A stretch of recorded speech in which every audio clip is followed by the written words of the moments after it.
my parents.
Welcome, everyone.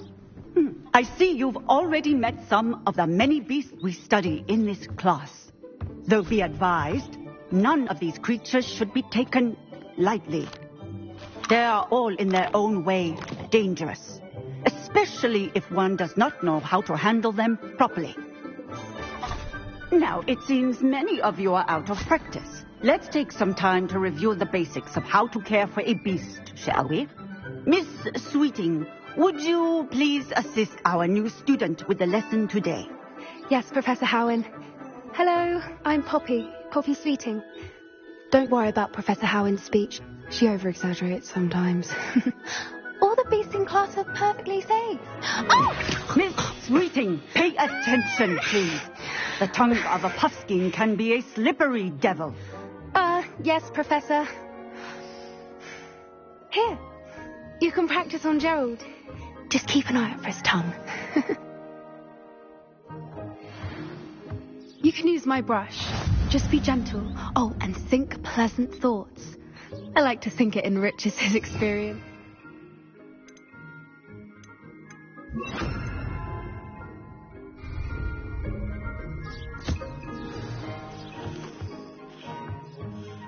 That's lovely. I'm sure he feels much better.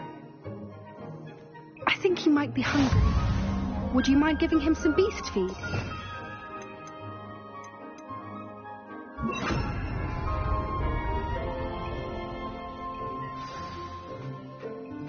What do you suppose the pellets taste like to Gerald? Pudding, I like to think. I think we can safely say that Gerald likes you. That's good news. He seems very nice. He is. Kindness is one of his best qualities, right after ambition and cleanliness. Good work, everyone. Now, let's make our way to the pens and select another beast. And please, do be careful as you feed and groom them. Miss Sweeting, why don't you show our new student to the Neasels in the farthest pen? This way. The Neasels are over here.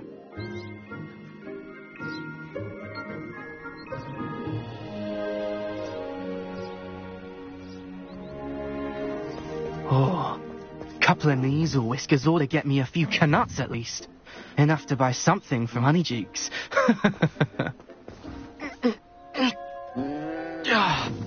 Stupid thing.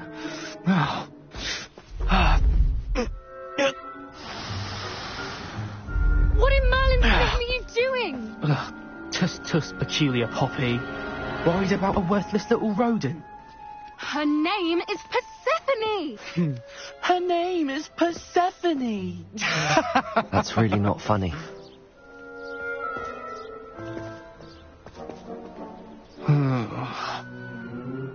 Let's go.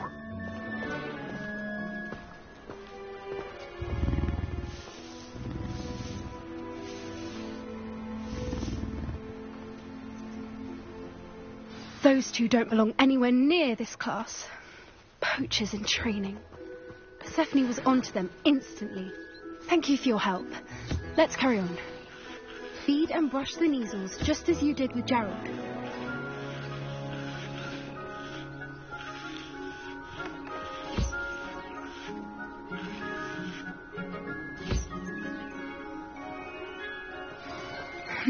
The Neasels really took to you.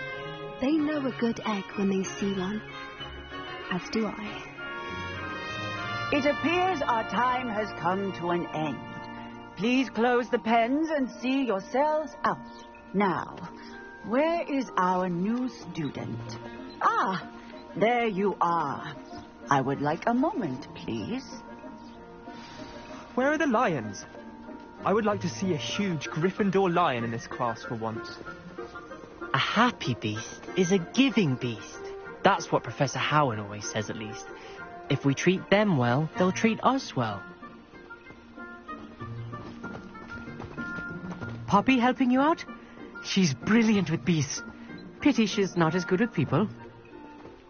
I'd love to have pet beasts at home, but with my uncle travelling all the time, there'd be no one to look after them. Hello, Professor.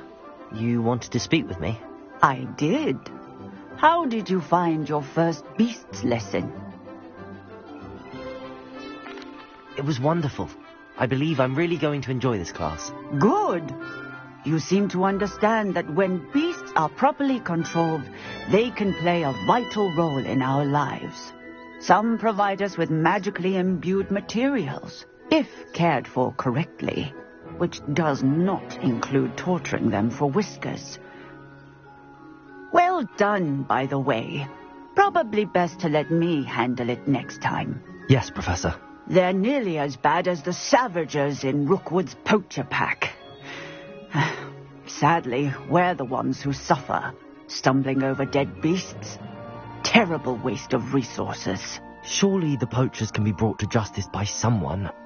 The Ministry, perhaps? An optimistic idea. Now, why don't we focus on more immediate matters that we can control? Professor Weasley has asked that I prepare some assignments designed to help you catch up to the other fifth years. Be on the lookout for my owl. Meanwhile, I also encourage you to study as many beasts as you can on your own time. I need to talk to you. Come here.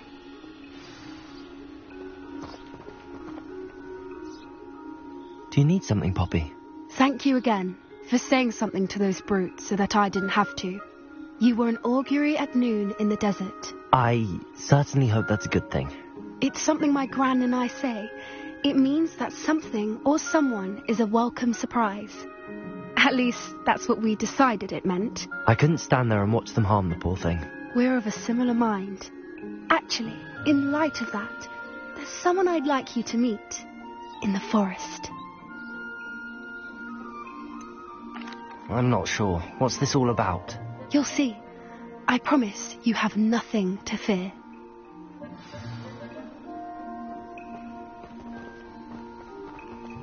I wouldn't take just anyone there. In fact, you're the first. Really? Well, thank you, I think. As I said, we think alike. Pleasant surprise.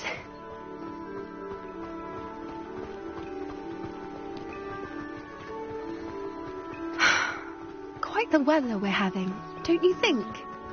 Poppy, where are you taking me? It really is much better if I just show you.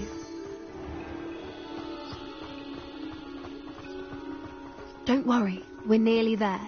It's just ahead.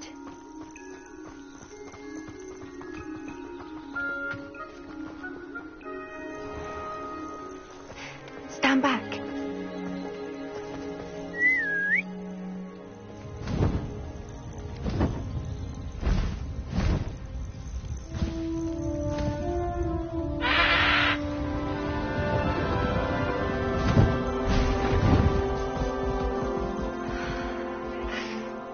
Please meet Highwing.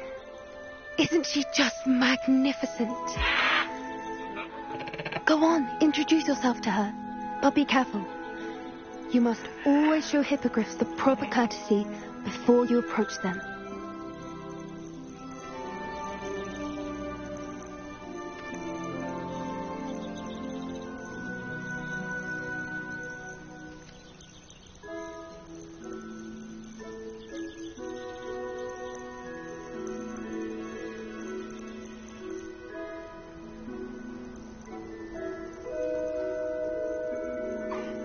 I knew it!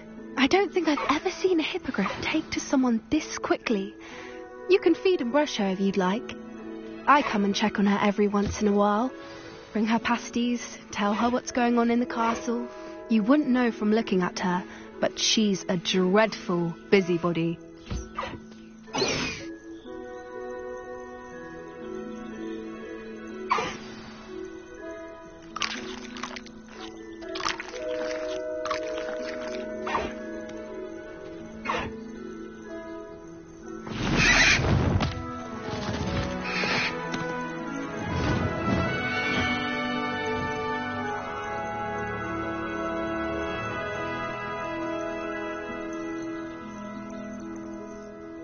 So, what did you think of Highwing? I thought she was brilliant. Can't believe you introduced me to her. I suspected you two might get along. Are you the reason students have been seeing hippogriffs flying above the Forbidden Forest? Perhaps. Did you know that once you earn a hippogriff's trust, they'll always be there for you? I've seen it firsthand with her. How exactly did you and Highwing cross paths? It's a longer story, but I rescued her from poachers a few years back. Got her to safety and, well, she was fine until recently. You may have noticed that poachers are something of a problem in the area, so I worry they could get her again. And I might not be there next time. Professor Howen mentioned the poachers as well. She seemed to imply that we couldn't rely on the ministry to help. I don't often agree with Professor Howen, but on that, I fear she's right. The poachers' influence is growing. I see them every day in the village, lingering, talking to people. They're up to something. I'm just not sure what. That does seem strange. Sounds as if they're planning something. Exactly. I think I'm going to look into it. Find out what's going on, what they're doing. I think that's a fine idea. Information is power. And the more I know, the better I can keep Highwing safe. You seem undeterred. Will you let me know what you find out? Oh, very well. I will. I should be going, but we'll speak again soon, I hope.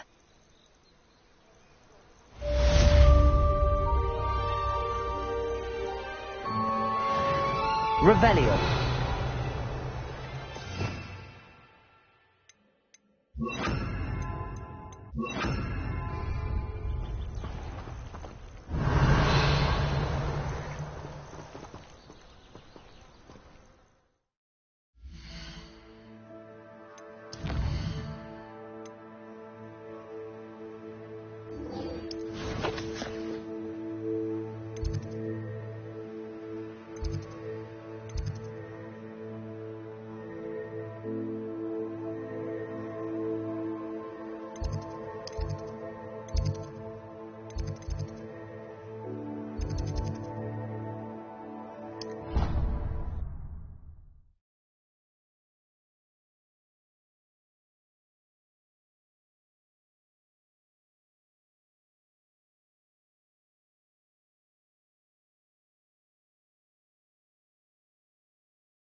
Revelio.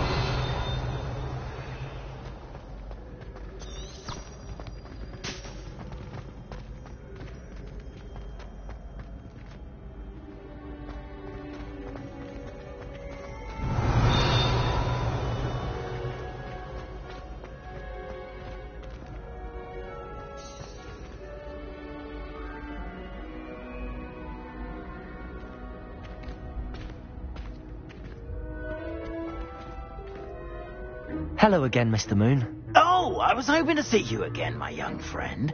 Gladwin Moon, Hogwarts caretaker, at your service. First, please allow me to apologise if I seemed a bit, unsteady when we last met. I'm afraid I had a rather disconcerting encounter. Although I hear your visit to Hogsmeade was even more eventful than mine. I suppose you could call it eventful. I certainly wasn't expecting a troll attack. Oh, of course not. And from what I understand, the village was lucky you were there. In fact, my recent visit to Hogsmeade is the reason I was hoping to bump into you. I could use your help with something. Do you see that curious statue over there? Watch what happens when that light changes from day to night.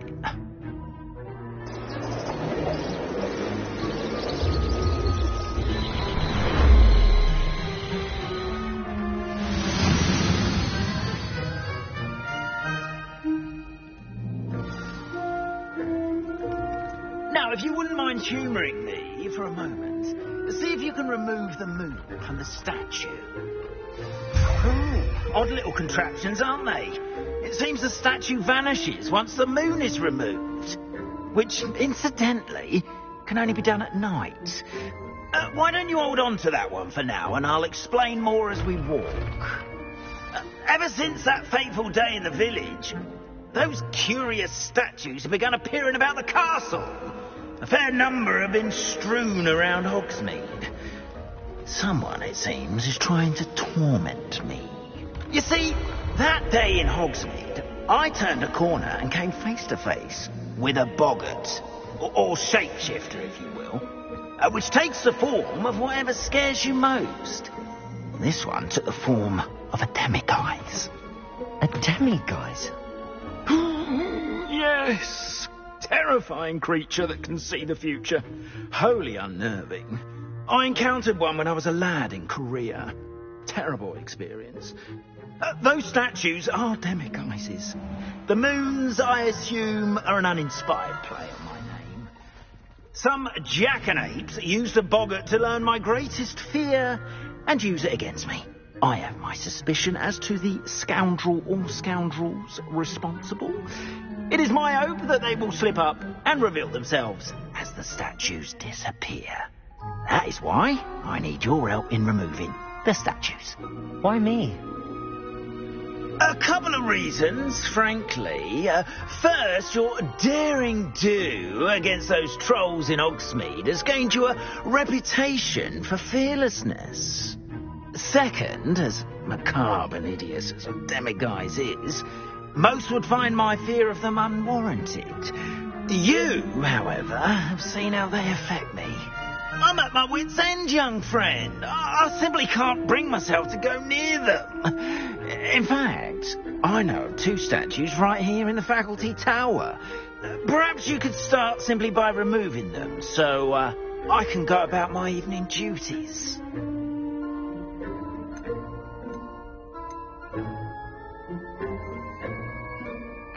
The faculty tower.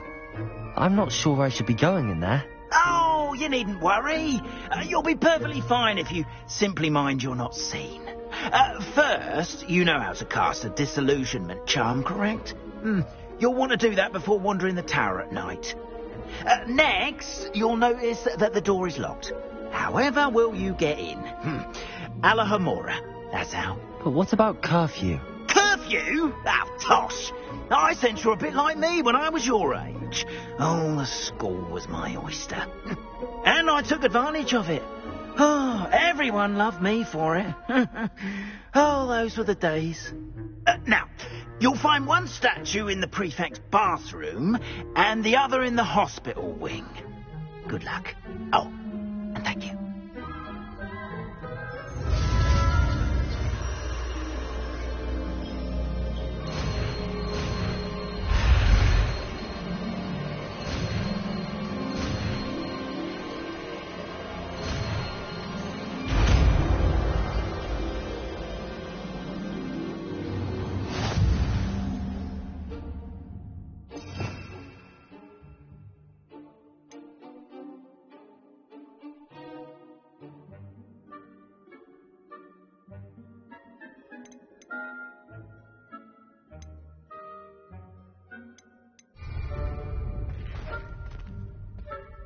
Aloha Mora.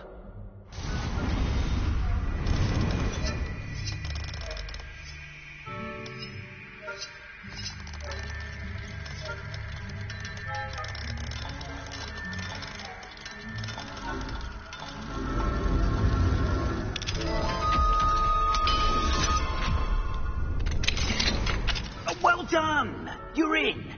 Remember, use a disillusionment charm, so Revelio. This is a restricted area of the castle, after all. Aloha Mora.